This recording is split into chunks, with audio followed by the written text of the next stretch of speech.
ये कौन है?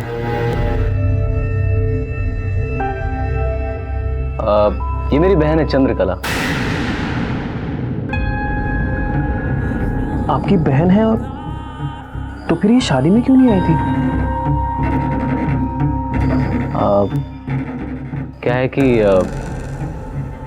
विधवा है बेचारी, तो तुम्हें तो पता ही किसी शुभ काम में किसी विधवा का जाना अशुभ माना जाता है, तो इसीलिए देखो ना, ऐसे दुखी हो गई बेचारी, इसीलिए हम इनके सामने ऐसी कोई बात नहीं करते हैं। I'm so sorry. It's okay. Moni,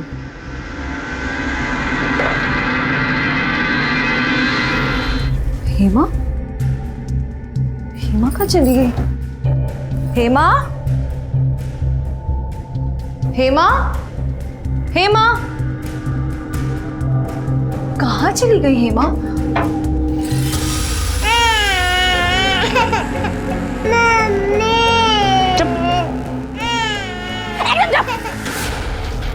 जब देखो पे पे।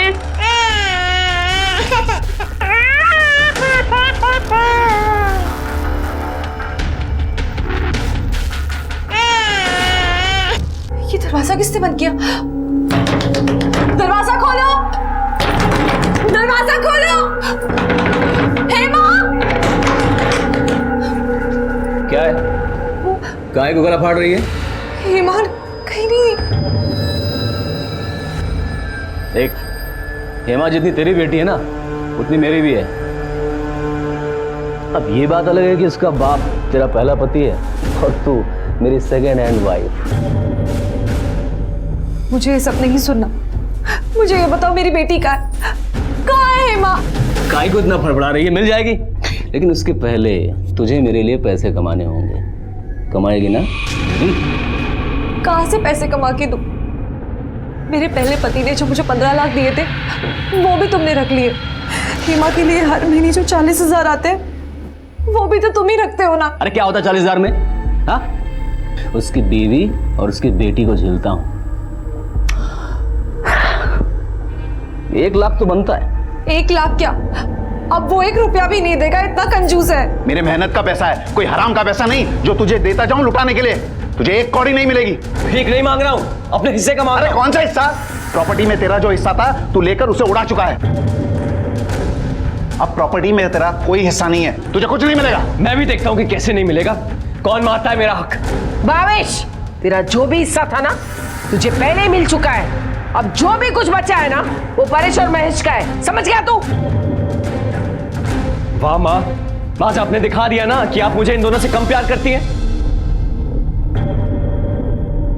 वरना क्या आपके कहने पे ये लोग मुझे 5 लाख रुपए नहीं दे सकते थे? कोई बात नहीं, मत दिलवाइए, मैं खुद निकाल लूंगा। छोड़ूंगा नहीं मैं तुम्हें। अरे जा चल। मेरी बच्ची हेमा।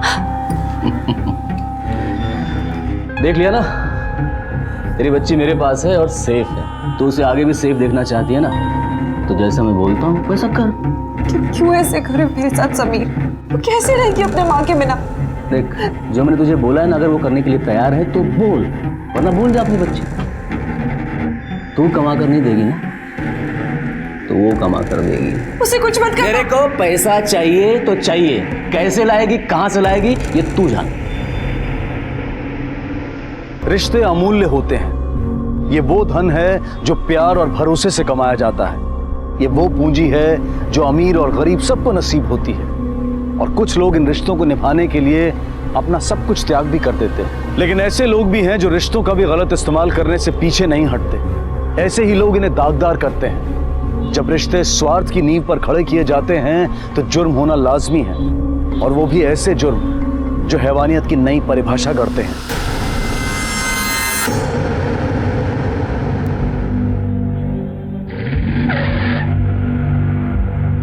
अरे ये क्या तरीका हुआ?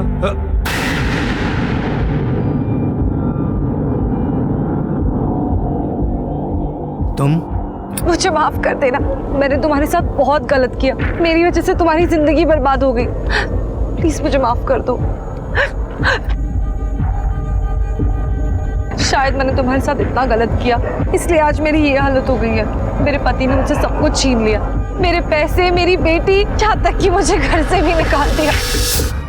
अब मैं कहाँ जाऊँ, क्या करूँ? जहाँ जाना है वहां जाओ, मेरा अब तुम्हारे साथ कोई लेना देना नहीं।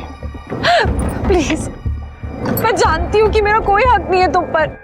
एक बार मेरी मदद कर दो प्लीज।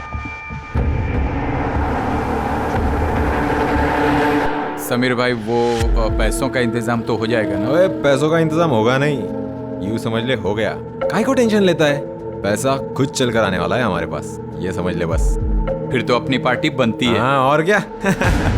ये मेरे दोस्त का घर है, खाली पड़ा रहता है। तो जब तक तुम्हारा रहने का कोई दूसरा इंतजाम नहीं होता तब तक तुम यहाँ रह सकती हो। ये चाबी। Thank you Paresh, thank you so much. अगर आज तुम नहीं होते ना तो पता नहीं मैं कहाँ होती। मैंने तुम्हारे साथ इतना गलत किया, उसके बाद भी तुमने मुझे बचाया। आई एम सॉरी, मैं अपनी गलतियों पर बहुत शर्मिंदा हूँ, मुझे माफ कर दो। हाँ, मैं आई एम सॉरी।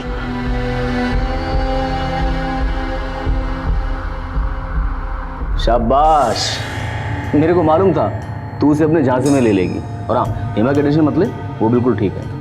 और आगे क्या करना है ये मैं तुझे जल्दी बताता हूँ। हेलो हेलो,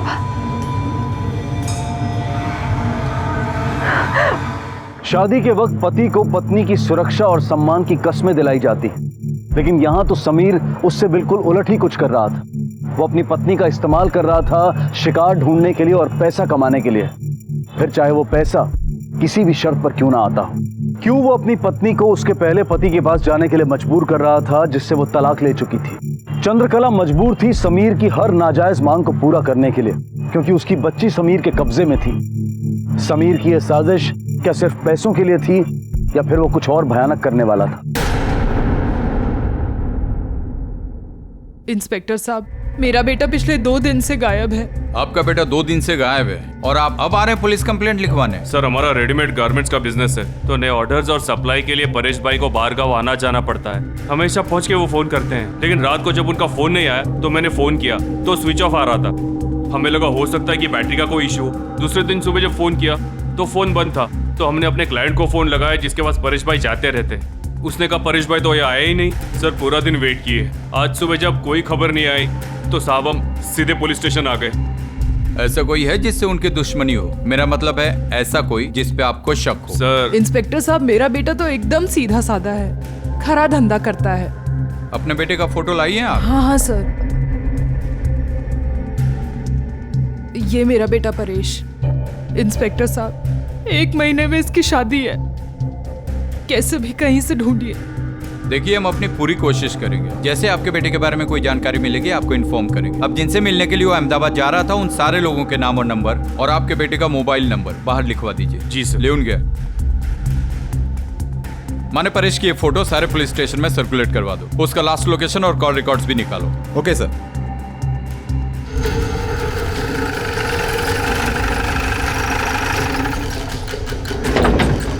सर, यही वो एरिया है जहाँ पर परेश के मोबाइल का लास्ट लोकेशन पाया गया है। मैंने सारा एरिया अच्छे से चेक करो, अगर परेश के साथ यही कुछ हुआ है तो यहाँ कुछ ना कुछ तो हमारे हाथ लगेगा। Okay sir.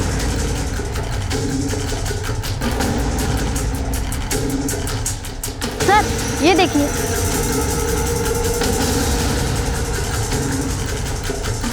माने लगता है गाड़ी रिवर्स लेते हुए टकराई होगी। सर, ऊपर डेड बॉडी पड़ी है सर।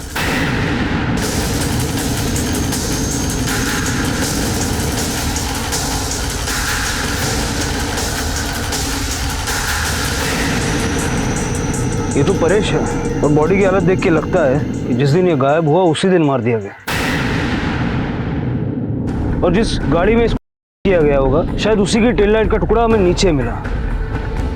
फॉरेंसिक टीम को बुलाओ और इसकी बॉडी पोस्टमार्टम के लिए भेजो। सर, ये डैमेज फोन मिला है सर। मैंने सारे एविडेंसेस कलेक्ट करो। Okay sir. कि परेश पैसे लेकर आने वाला था, लेकिन तूने उसे इन्फॉर्म किया। उसका ना परेश पैसे लेकर आया और ना ही उसका फोन आया। मैंने ऐसे कुछ नहीं किया, तो उसके बाद मैंने उसकी शक्ल तक नहीं देखी है। मैंने सिर्फ उतना ही किया जितना आपने मुझे कहा था करने के लिए। प्लीज मेरी बेटी को वापस दे दो, प्लीज उसे वापस दे दो प्लीज।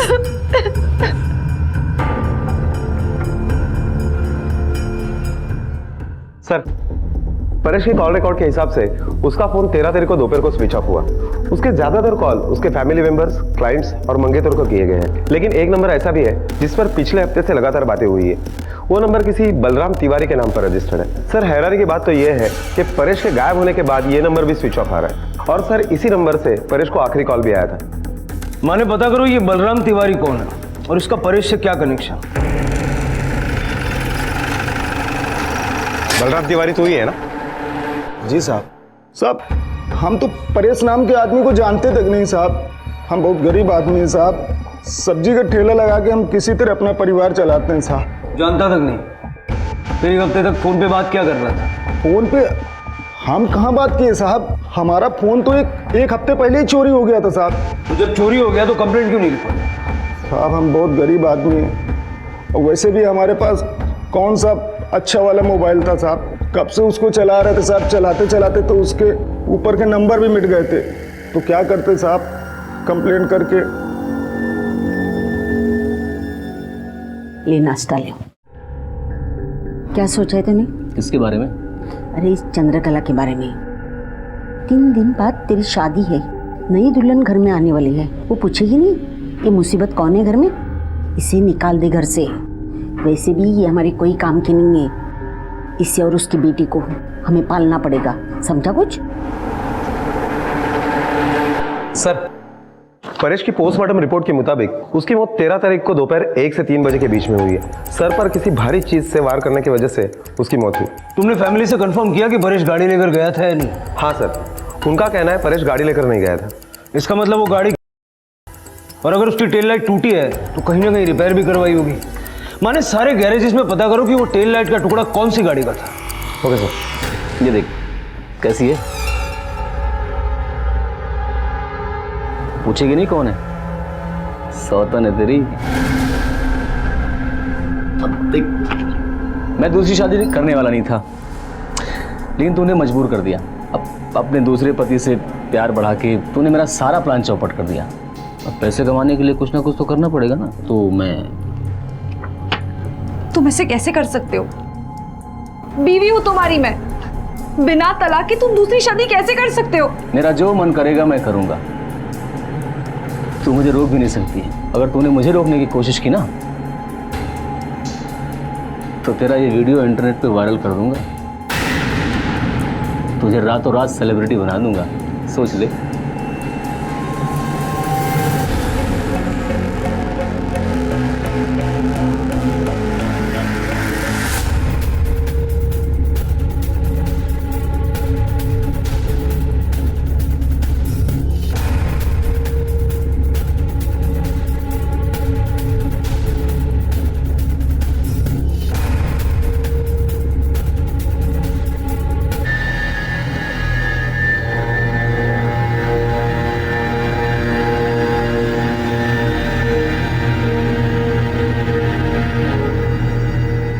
भाऊजी, ये कौन है?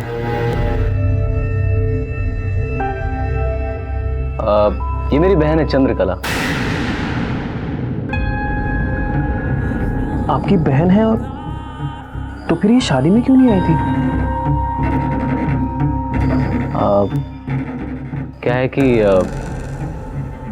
विधवा है बेचारी, तो तुम्हें तो पता ही किसी शुभ काम में किसी विधवा का जाना अशुभ माना जाता है, तो इसीलिए देखो ना ऐसे दुखी हो गई बेचारी, इसीलिए हम इनके सामने ऐसी कोई बात नहीं करते हैं। I'm so sorry. It's okay. Moni,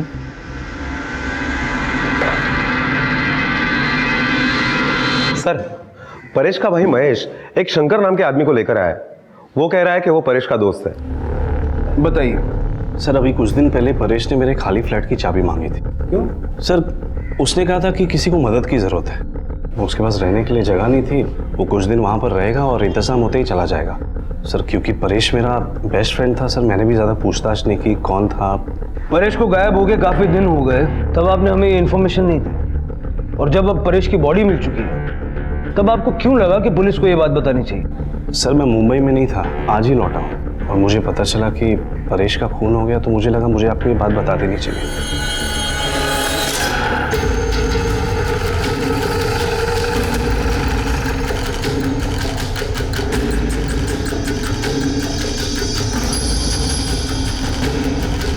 माने पूरे घर की तलाशी लो, देखो कोई सुराग मिलता है।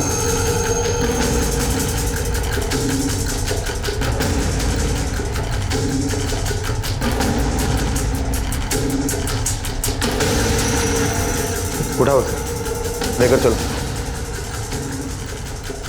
सर कुछ खास नहीं मिला, लेकिन खाने के कुछ खाली कंटेनर्स मिले और पानी के कुछ खाली बॉटल। माने अगर परेश ने उसे इतने दिन यहाँ रखा, तो एटलीस्ट वॉचमैन ने तो उसे आते जाते देखा होगा। हाँ साहब, देखा था। परेश भाई एक दिन किसी औरत के साथ तो आए थे, पर उसके 2-3 दिन बाद एक आदमी आया था जो उस औरत को अपने साथ ले गया था। उसके जाने के बाद परेश भाई आए तो उन्होंने उस औरत के बारे में मुझसे पूछा भी था। अरे वॉचमैन, तुमने उस औरत को कहीं जाते हुए देखा जो उस दिन मेरे साथ आई थी? हाँ साहब, आज दोपहर में किसी आदमी के साथ जाते हुए देखा है। किस तारीख की बात है? साहब तारीख तो याद नहीं, पर कुछ हफ्ता भर पहले की बात है। बिल्डिंग में सीसीटीवी है? है सर। माने पिछले 2 हफ्तों का इस बिल्डिंग का सीसीटीवी फुटेज निकालो और इससे उस आदमी और औरत की पहचान करो। और देखो परेश की फैमिली में कोई उन्हें जानता है। Okay sir.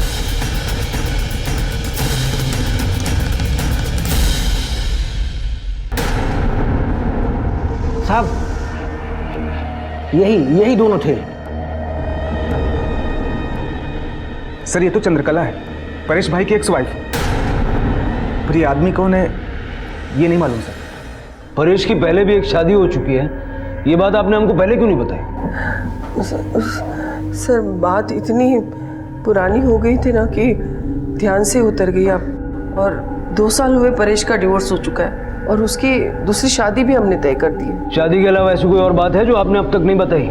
हाँ सर, परेश भाई और चंद्रकला की एक बच्ची है जिसका खर्चा परेश भाई उठाते थे। ठीक है, आप लोग जा सकते हैं। माने चंद्रकला और इस आदमी का फोटो सारे पुलिस स्टेशन में सर्कुलेट करवा दो। अगर इनका कोई रिकॉर्ड होगा तो हो सकता है हमें कोई इन्फॉर्मेशन मिले। Okay sir. स्वार्थ सिद्धि का ये खेल दिन ब दिन घिनौना होता जा रहा था।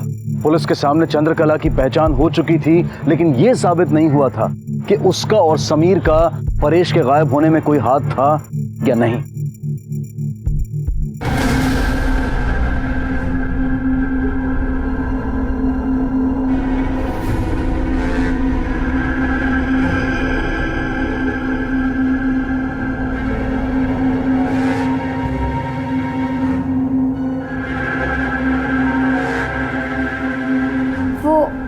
आप तो कह रहे थे कि आपकी बहन विधवा है, फिर वो मंगलसूत्र पहनकर सिंदूर लगाकर क्यों बैठी हैं?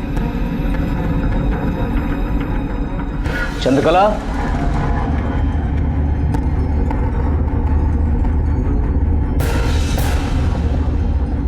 कितनी बार समझाया तुमको, ये सब मत किया करो, लोग गलत समझेंगे। तुम समझती नहीं हो। अभी मान लो कि जीजा जिस दुनिया में नहीं है, वह रोने रोने से, शोक मनाने से वापस तो नहीं आने वाले ना। देख बेटा, जो होना था सो हो गया। अब ये मंगलसूत्र, ये सिंदूर, ये झुमकी, ये सब जेवरात पहनने का क्या मतलब है? अरे हाँ, जेवर से याद आया बेटा, तू बहू के जेवर बैंक के लॉकर में रखने वाला था ना? अरे माँ, इन सब चक्करों में तो मैं भूल ही गया।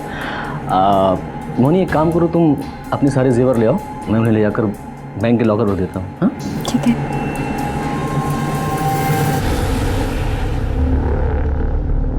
आप हमें डिटेल में बताइए कि परेश और चंद्रकला के बीच क्यों और क्या प्रॉब्लम थी? परेश मेरे पति की पहली पत्नी का बेटा था और मेरे पति के मरने के बाद सारा कारोबार वही संभालता था। और ये सब काम संभालने में कब वो 45 साल का हो गया पता ही नहीं चला। और ये उम्र बड़ी होने की वजह से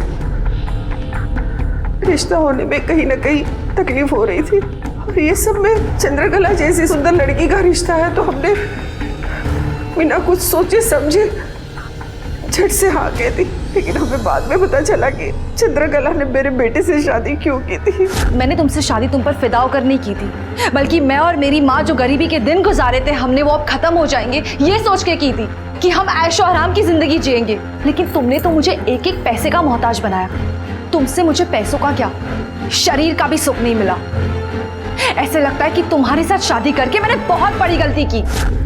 सर, उस चंद्रकला की नजर मेरे बेटे के पैसों पे थी और उसे पैसा नहीं मिला तो उसने मेरे बेटे को तलाक दे दिया। सर, परेश भाई की किसी के साथ दुश्मनी नहीं थी, बस छोटे भाई से अनबन रहती थी। उसको ऐसा लगता था कि परेश भाई हमारे साथ भेदभाव करते हैं। ऐसा लगने की वजह? सर, वही आवारागर्दी और फिजूल खर्ची, और परेश भाई को बिल्कुल भी पसंद नहीं था। पर वो घर में तमाशा करके किसी न किसी बहाने से परेश भाई से पैसे ऐंठ ही लेता था। ये क्या भीख दे रहे हो क्या? 5,000 नहीं, मुझे पूरे 10,000 रुपए चाहिए। अगर मुझे पूरे पैसे नहीं मिले ना, मैं तो परेशानी में पड़ जाऊंगा, दूसरों को भी चैन से जीने नहीं दूंगा। ये ले 10,000 और निकल ले यहाँ से। मेरी मेहनत की कमाई है, हराम की नहीं जो तू आवारागर्दी पे उड़ाएगा। शुक्रिया। कॉल रिकॉर्ड्स के मुताबिक जिस दिन परेश का खून हुआ तुमने उससे दिन में 2 बार फोन पे बात की थी। जान सकता हूँ क्यों? सर, वो बिजनेस के सिलसिले में ही मैंने 2 बार फोन किया था, लेकिन उन्होंने मेरी बात ठीक से सुनी भी नहीं। शायद मूड खराब था, परेशान लग रहे थे। किस बात को लेके परेशान था? सर, ये तो नहीं पता। ये बात मेरी बीवी ने भी नोटिस किया और उसने मुझे बताया भी था। मैंने परेश भाई से वजह जानने की कोशिश की पर वो बात को टाल गए। फिर मैंने आगे कुछ नहीं पूछा। सर, ऐसी क्या वजह थी कि 1 साल के अंदर चंद्रकला और परेश का डिवोर्स हो गया? सर, चंद्रकला लूज कैरेक्टर की थी, उसके और भावेश के बीच में नाजायज संबंध थे। मैंने खुद उन दोनों को भावेश के बेडरूम में रंगरलियां मनाते देखा है। माना कि शादी तुम्हारी उससे हुई है, लेकिन तुम हम सबकी जिम्मेदारी हो और हम सबको तुम्हें खुश रखना चाहिए। चलो अंदर चल के बात करते हैं। हमारी जो भी प्रॉब्लम है तुम मुझे बताना, हो सकता है मैं तुम्हारे कुछ काम आ जाऊँ।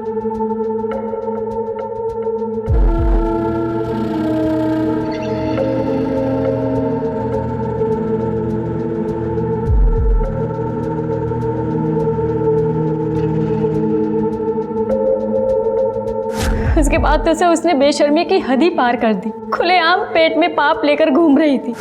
आपकी बीवी 3 महीने की प्रेग्नेंट है। आपके छोटे भाई भावेश उसके बच्चे की माँ बनने वाली है।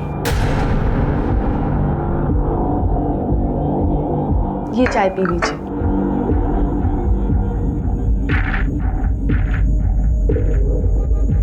तेरे पेट में किसका बच्चा है? किसका मतलब? मतलब मेरा नहीं है। बोल किसका है? आपका तो हो भी नहीं सकता। एक तो दुनिया भर में मुंह काला करके घूम रही है और ऊपर से जुबान लड़ा रही है। ये सब करते हुए तुझे शर्म नहीं आई क्या? रितिका, अभी के अभी इसका एबॉर्शन करवा क्या? मैं अबॉर्शन नहीं करवाऊंगी। ये बच्चा मेरा है। नहीं करवाएगी तो एबॉर्शन? तो चल निकल यहाँ से। मेरे घर में तेरी जैसी घटिया औरत नहीं रह सकती। चल निकल, निकल यहाँ से। और सर, जब परेश भाई ने चंद्रकला को घर से निकाल दिया तो वो सीधे अपने वकील के पास पहुंच गई और परेश भाई के खिलाफ ही सेक्सुअल हैरेसमेंट का केस डाल दिया। उसके बाद बा ने बड़ी मुश्किल से अपने वकील के साथ मिलकर उसके वकील से बात की और केस को रफा दफा किया, जिसके लिए हमें 15 लाख भी देने पड़े उसे। परेश भाई जो बच्ची उनकी थी भी नहीं, उसकी परवरिश के लिए हर महीने 40,000 रुपये देते थे, लेकिन मुझे नहीं लगता था कि उतने से उसकी भूख मिटेगी। बहुत ही गिरी हुई औरत है सर वो। मुझे तो लगता है कि परेश भाई का खून उसी ने किया। आपके पास चंद्रकला का एड्रेस है? हाँ सर, उसके माँ के घर का एड्रेस है।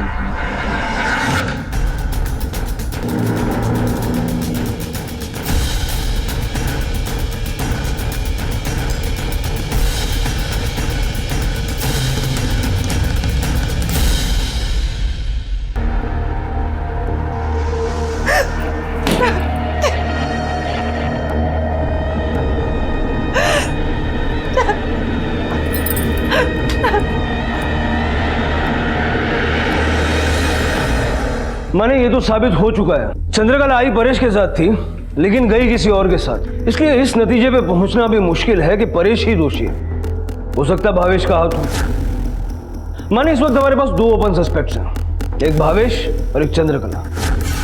भावेश को पूछताछ के लिए पुलिस स्टेशन बुलाओ और जरा पता करो ये चंद्रकला आजकल कहाँ है। Okay sir.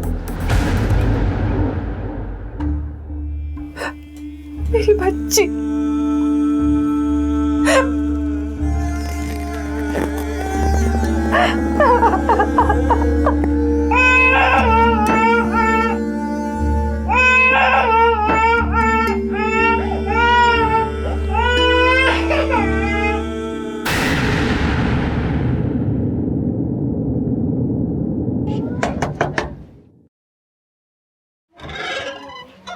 जी सर। ये चंद्रकला अपनी माँ के साथ यही रहती है ना? पता नहीं सर, मैं तो अभी आई यहाँ पे भाई से। ये चंद्रकला अपनी माँ के साथ यही रहती थी ना? हाँ साहब, चंद्रकला अपनी माँ के साथ यही रहती थी। बाद में उसकी शादी किसी समीर नाम के आदमी के साथ हो गई थी। अभी कुछ 4 महीने पहले उसकी माँ शशिकला गुजर गई तो चंद्रकला ने अपना सारा सामान बेच दिया और घर भी छोड़ दिया साहब। ये समीर कहाँ रहता है? सब सुना तो यही था कि मलाड में रहता है। तूने परेश को धमकी दी थी कि अगर उसने पैसे नहीं दिए तो तू उसे जान से मार देगा? सर धमकी नहीं दी थी सर, वो तो मैंने गुस्से में कह दिया था। और जब उसने पैसे नहीं दिए तो तुझे और गुस्सा आया होगा और तूने उसको जान से मार दिया? सर परिवार में छोटी मोटी अनबन तो होती रहती है और वो मेरा भाई था, मैं अपने भाई को कैसे मार सकता हूँ? जैसे तू उससे जबरदस्ती पैसे लेता था, जैसे तूने उसकी बीवी के साथ अफेयर चलाया, जैसे तूने उसकी बीवी को प्रेग्नेंट किया। सर मैंने चंद्रकला के साथ कभी जबरदस्ती नहीं की सर, कभी नहीं। और चंद्रकला तो खुद परेश भाई से खुश नहीं रहती थी, इसीलिए उसने जानबूझ के मुझे फंसाया था सर। मेरी गलती ये थी कि मैं उसके झांसे में आ गया। बड़ा ही मासूम इंसान है तू। जा, अगर जरूरत पड़ी तो दोबारा बुलाएंगे, शहर से बाहर मत जाना। समीर, समीर, समीर, प्लीज मुझे मेरी बेटी वापस कर दो। मुझे उसकी बहुत फिक्र होती है। प्लीज उससे कुछ मत करना। मैं तुमसे वादा करती हूँ, तुम जो बोलोगे मैं वो सब करूंगी। मुझे पता है तू मेरी हर बात मानेगी, लेकिन तब तक जब तक तेरी बेटी मेरे पास है। औरत नहीं है, खूबसूरत बला है तू, और तुझे काबू में रखने का यही तरीका है, समझी?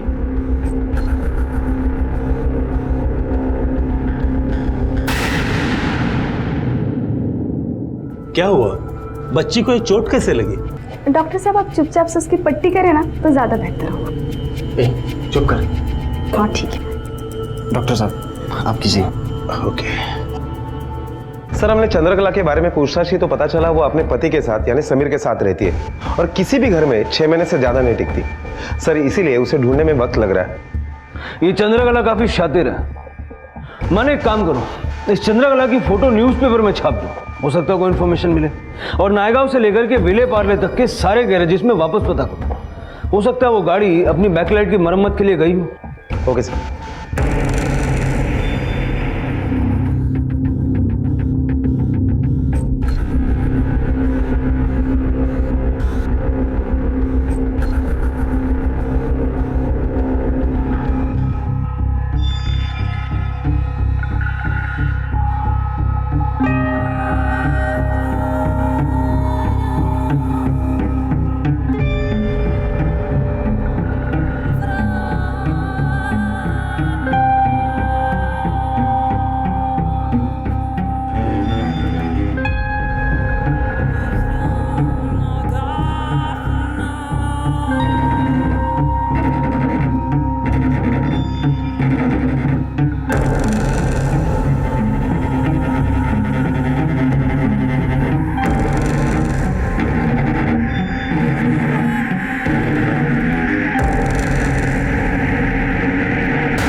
मेरा शक सही निकला, तुम दोनों कोई बहन भाई नहीं हो।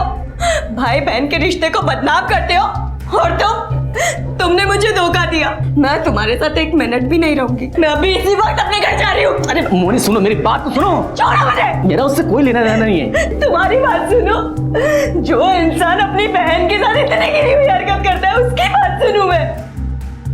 मेरी पहली बीवी है ये। मैं तुमसे शादी करना चाहता था लेकिन ये मेरे रास्ते से नहीं हट रही थी। क्या करता मैं? मतलब तुमने अपनी पहली शादी की बात भी मुझसे छुपाई, सिर्फ बिना तलाक लिए तुमने मुझसे शादी की। अब तो मैं तुम्हें नहीं छोड़ूंगी, जेल भिजवा के रहूंगी मैं तुम्हें। जेल भिजवाएगी? हाँ भिजवा जेल। सुहागरात से लेकर अब तक जितने भी वीडियो है ना सब इंटरनेट पे वायरल कर दूंगा। ये देख, 。 . 。 . 。 . 。 . 。 . . 。 . . . . . . . 。 . 。 . 。 . 。 . 。 . 。 . 。 . 。 . 。 . 。 . 。 . 。 . 。 . 。 . 。 . 。 . 。 . 。 . 。 . 。मेरी तो कोई इज्जत नहीं है, लेकिन तेरी इज्जत बर्बाद कर दूंगा। कहीं मुंह दिखाने लायक नहीं रहेगी तो जेल भिजवाएगी।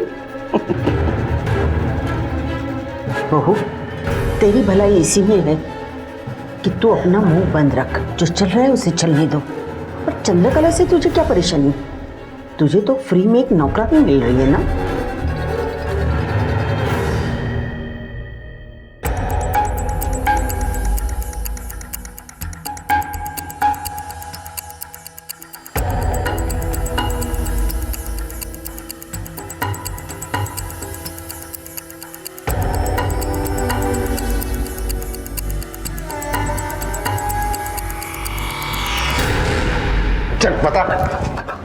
बताता हूँ साहब, बताता हूँ। जिस गाड़ी के बारे में आप पूछ रहे हो राजेश भाई की गाड़ी है साहब, वो मेरे घर के बाजू में रहता है साहब। माने राजेश को उठाने के लिए इसको भी लेके चलो। चल।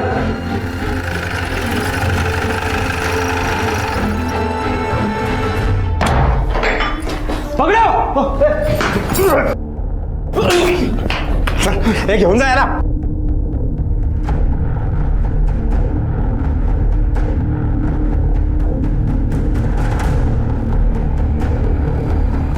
सर, इनके साथ ये बच्चे, मतलब ये बच्ची इनकी होगी, लेकिन इसका क्या करें? माने बच्ची को भी पुलिस स्टेशन ले चलते हैं। कंफर्म ये बच्ची इनकी नहीं है, ये तो ऐसे छोड़ के भागते नहीं। चल बोल, सीधा सीधा बता, परेश को क्यों मारा? साहब मैंने किसी को नहीं मारा साहब। मेरे को तो पता भी नहीं समीर मेरी गाड़ी लेके कहाँ गया था। साहब मैं नहीं था उसके साथ, और मेरे को यह भी नहीं पता कि उसने गाड़ी कब और कहाँ ठोकी। समीर चंद्रकला का दूसरा पति। कौन चंद्रकला साहब? उसका एड्रेस दे। साहब एड्रेस मुझे नहीं पता साहब, ऐसे ही चाय की टपरी पे बने हुए दोस्त हैं हम। मैं उसके कभी घर नहीं गया साहब। चल नंबर बता। साहब नंबर याद नहीं है साहब। चाय की टपरी पे दोस्त बनाता है, उसको गाड़ी देता है, उसका एड्रेस पता नहीं, नंबर याद नहीं, उसका नंबर याद नहीं, तेरा तो याद है ना? बोल। चल बता, वो बच्ची किसकी है? सब मेरी बच्ची है, मतलब मेरे और राजेश की बच्ची है साहब। राजेश और पूजा की गिरफ्तारी से इस मामले को एक दिशा मिल गई थी। अब देखना यह था कि यह दिशा पुलिस को भ्रमित करती है या फिर उनकी मेहनत को सफल बनाती है। साहब पूजा उसको जन्म नहीं दी है, वो कभी पेट से हुई नहीं साहब। एक दिन बच्चे के रोने की आवाज सुनाई दी। राजेश तुम्हारे यहाँ पे तो बच्चा नहीं है, तो ये रोज रोज बच्चे के रोने की आवाज कहाँ से सुनाई देती है? वो हमने हमारी बहन के बच्चे को गोद लिया है।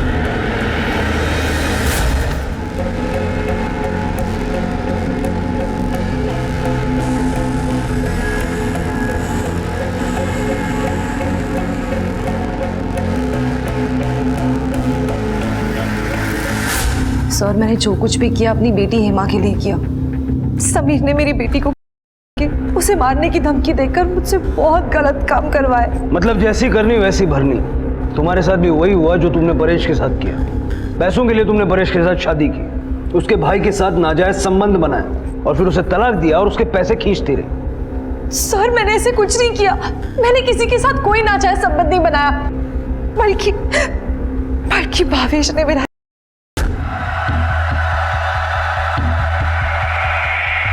मैं उससे तलाक नहीं लेना चाहती थी सर, लेकिन उसने मुझसे जबरदस्ती की कि मैं भावेश का बच्चा गिरा दूं।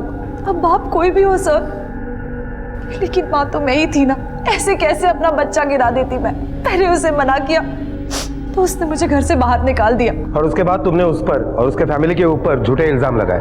मैंने किसी पर कोई इल्जाम नहीं लगाया। वो इल्जाम मेरी माँ ने गुस्से में अपने वकील को बुलाकर मेरी तरफ से केस फाइल कर दी, परेश पर सेक्सुअल हैरेसमेंट और उनकी फैमिली पर दहेज मांगने के लिए। और ऐसा उन्होंने मेरे ऊपर हुए अत्याचार का बदला लेने के लिए किया। बाद में परेश के फैमिली ने मुझे कोर्ट के बाहर 15 लाख देकर समझौता किया कि ये सब मैंने सिर्फ अपनी बेटी के लिए किया। चल बोल। वो साहब मैं और समीर ब्लू फिल्म बना के विदेशों में बेचना चाहते थे, जिसके लिए हमें पैसों की जरूरत थी जो हमारे पास नहीं थे।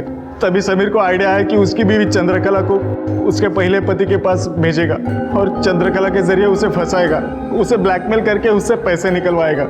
कैसे ब्लैकमेल किया उसने परेश को? और चंद्रकला ने समीर का साथ क्यों दिया? क्योंकि समीर ने चंद्रकला की बच्ची को उठाया था और हमारे पास रखा था। उसने चंद्रकला को बच्ची को जान से मारने की धमकी दी। साहब वो जानबूझ के परेश के गाड़ी के सामने आई, रोना धोना की तो परेश को उस पर तरस आ गया और वो अपने दोस्त के फ्लैट पे ले गया। उसके जाने के बाद समीर ने चंद्रकला से उसका एड्रेस ले लिया और वहां जाकर माइक्रो कैमरा फिट कर दिया। फिर चंद्रकला और परेश के वीडियो के जरिए हमने परेश को ब्लैकमेल करना शुरू किया। चल अब समीर का एड्रेस बता।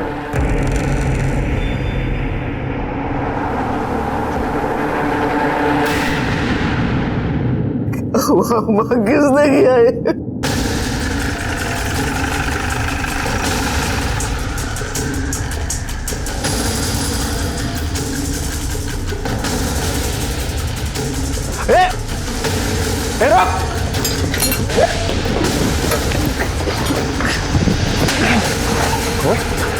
कौन है वो औरत? साहब मेरी माँ है वो। क्यों मारा उसे? मैंने अपनी माँ को नहीं मारा साहब। हो सकता है वो चंद्रकला उन्हें मार के भाग गई हो।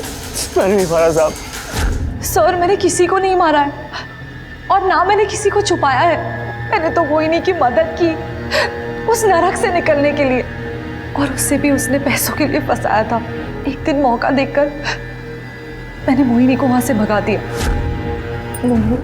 मैं तो इस दलदल में फंस चुकी हूँ क्योंकि मेरी बेटी उसके पास है, लेकिन तुम चाहो तो यहाँ से भाग सकती हो, वरना वो तुम्हारे वीडियो के नाम पर तुमसे गलत काम करवाएगा। भाग जाओ यहाँ से मोहिनी, भाग जाओ।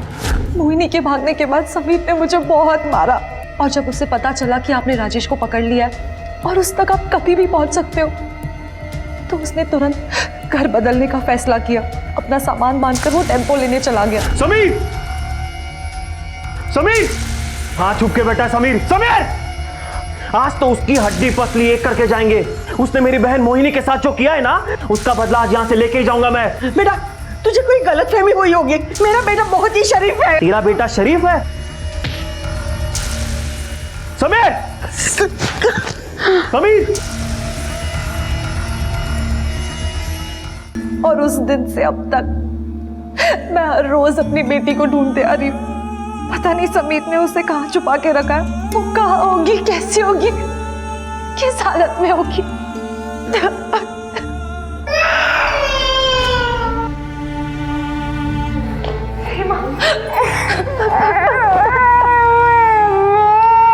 राजेश के घर में मिली हमें ये बच्ची।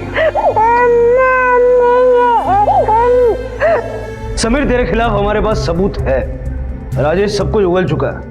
चंद्रकला और परेश का वीडियो बनाने का प्लान तेरा था और तूने उसे ब्लैकमेल किया और मार दिया।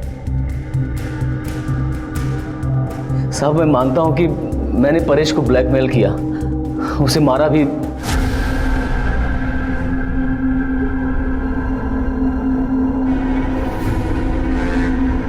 ए, पैसा किधर है? मैं तुम्हें एक पैसा नहीं दूंगा। येड़ा हो गया क्या है?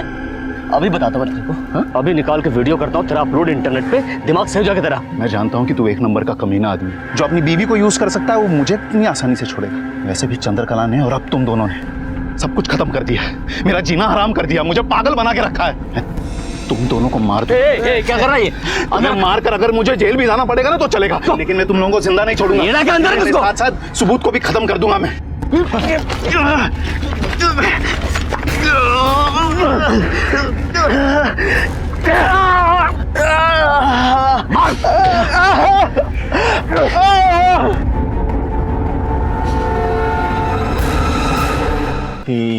ये तो मर गया। मर गया ना, टेंशन क्यों ले रहा है? चल इसको तो फेंकते हैं, निकलते हैं यहाँ से।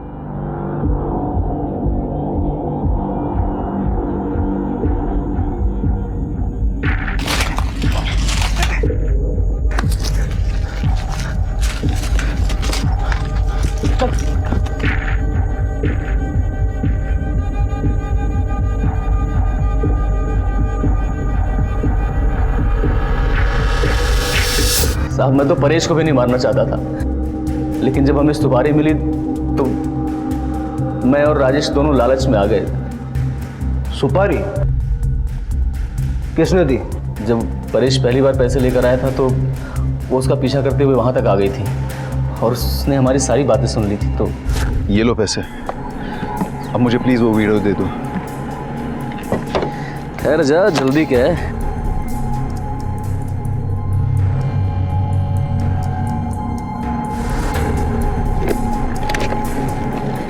क्या ये बात 10 की हुई थी ना, 5 काय को लाया?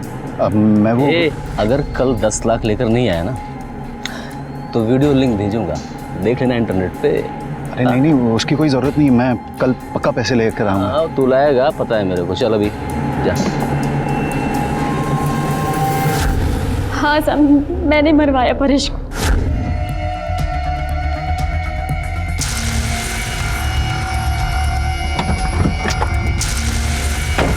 क्या है, कौन हो तुम?